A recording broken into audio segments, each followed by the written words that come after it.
Bien, entonces comenzando con la pirámide de control de proceso, que ya algunos de ustedes deben conocer, ¿ya? Ahí podemos observar las distintas componentes de esta pirámide. ¿Cierto? En la base tenemos sensores, transmisores y actuadores. En un segundo nivel está el control regulatorio básico, el control en campo, ¿ya? Que es el objetivo de este curso, ¿ya? También veremos en esta parte, en este curso, o en el transcurso del curso, vamos ir viendo que el control regulatorio básico a veces no es suficiente para solucionar los problemas de los procesos en cuanto al desempeño, ¿cierto?, de estos sistemas, ¿ya? Principalmente en la mantención de ciertas variables operacionales. Entonces, posteriormente a esta etapa, en cursos posteriores se podrán ver control regulatorio más avanzado, que es el control estabilizante, ¿ya?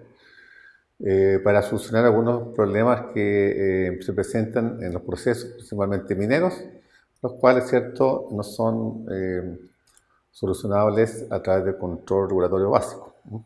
Pero podemos decir, ¿cierto?, que la mayoría de los lazos, ¿ya?, son del tipo regulatorio básico, ¿ya? O sea, más del 90% de las aplicaciones se solucionan a través de este control. Por lo tanto, ¿cierto?, si queremos mejorar ese 10%, tenemos que usar un control más avanzado. Finalmente, ¿cierto?, casi ya en la pirámide, en la parte final, está el control avanzado, ¿ya? ¿Cierto? Tenemos controles como el control predictivo basado en modelo, control experto, etc., ¿ya?, que es la última etapa de control, ¿no? Sobre eso está el control de gestión, ¿no?, que tiene que ver con la producción, ¿cierto?, etc. Bien, si nosotros volvemos aquí a la base de la pirámide, tenemos sensores, transmisores y actuadores. O sea, aquí, una vez que tengamos estos elementos, ¿cómo los utilizamos para poder controlar nuestros procesos? Normalmente, ¿cierto?, el operador, ya que está en la sala de control, a través de las pantallas HMI, ¿cierto?, las interfaces, ellos tienen acceso a todos estos elementos, ¿ya?, en terreno.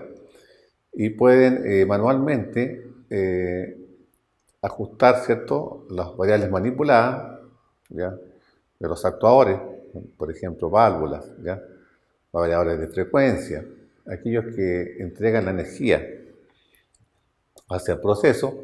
Ellos pueden hacerlo manualmente desde la sala de control, ¿ya? Pero como veremos, no es suficiente, ¿ya?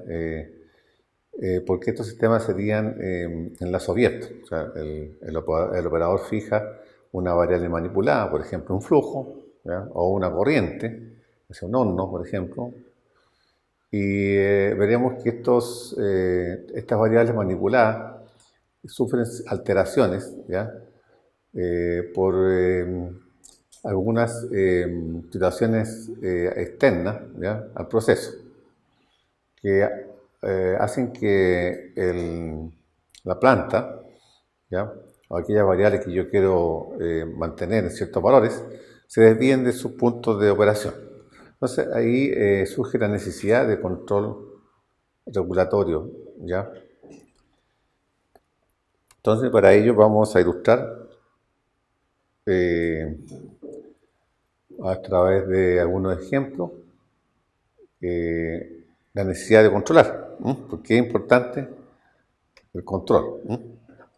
Entonces aquí, ¿qué tenemos? Tenemos una planta de molienda, de una concentradora, ¿cierto?, ¿ya? Y podemos observar aquí varios controles regulatorios, ¿no?, que están ahí en línea roja, ¿no? Bueno, en forma bien básica, este proceso, ¿ya?, comienza con la alimentación, ¿cierto?, a través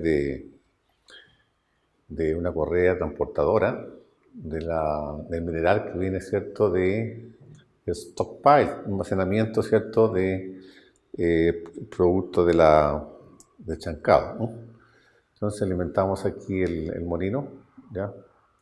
Y aquí ya tenemos a la salida, ¿cierto?, de este molino una cierta clasificación, de la cual, ¿cierto?, parte de ella vuelve al molino, ¿ya? Y la otra, ¿cierto?, va a un pozo, ¿no?, al SAM, el tanque de almacenamiento de la pulpa, ¿ah? Aquí también observamos que en la alimentación del tonelaje, ¿cierto?, del mineral, ¿ya? Aquí hay un agua, ¿cierto?, que se agrega en proporción al tonelaje, ¿no? Aquí más adelante veríamos que aquí hay un control de razón, ¿no? Aquí, una vez que tenemos, ¿cierto?, la pulpa almacenada aquí en este estanque, a través de bombas, esta pulpa es impulsada hacia hidrociclones, que está aquí en rojo, ¿cierto?, que son clasificadores pasivos, ya que no usan energía, y aquí se hace una separación de más fino, ¿cierto?, con el material más grueso, ¿no? De tal forma que el material más grueso vuelve a otros molinos, ¿no?, realmente molinos puede ser de bolas, ¿cierto?, de barras, y retornan aquí al SAM, ¿no? Y el material fino, que es el overflow, ¿cierto?, va hacia flotación, ¿no? Entonces, en este proceso de la molienda, se llama molienda húmeda, ¿ya?, es que se le agrega agua, podemos ver por qué la necesidad de controlar. Por ejemplo, normalmente aquí se mantiene la altura del estanque, ¿ya?, para que estas bombas, ¿cierto?, bombas centrífugas,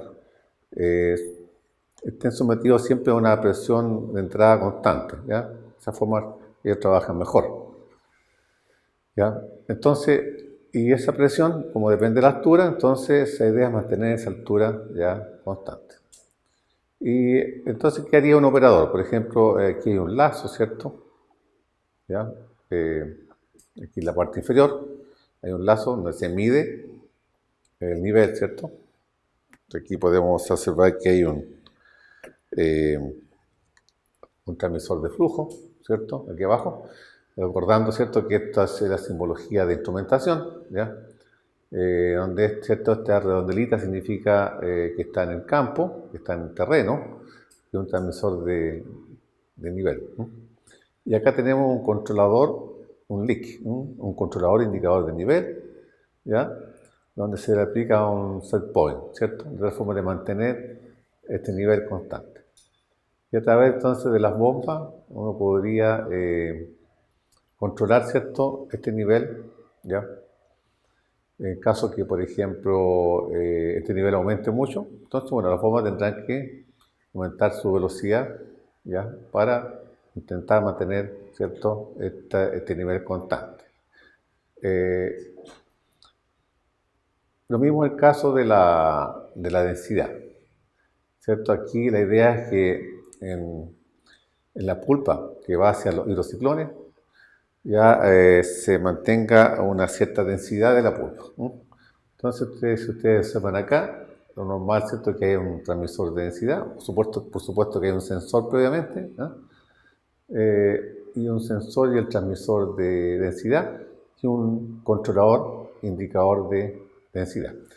Cada uno de estos lazos tiene su set point, ¿no? Se dan cuenta que es set point es la referencia de lo que nosotros deseamos para esas variables, tanto de densidad como de nivel. Entonces, el operador tiene opciones de colocar este controlador, ya sea en manual o en automático, ¿ya? Entonces, en el caso de manual, ¿cierto?, él puede variar directamente. En este caso se controla este flujo, ¿no?, el flujo aquí de agua que se llama de adición.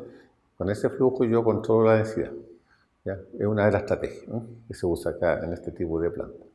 Entonces, el operador podría, ¿cierto?, observando la densidad en pantalla, él podría aumentar o disminuir este flujo para mantener la densidad deseada, ¿no? Entonces, la operación sería una operación manual, ¿ya? Y podría hacer lo mismo con el nivel, ¿cierto? Él podría dejar establecida una velocidad de la bomba, ¿ya? De tal forma que el nivel se mantuviese constante, ¿no?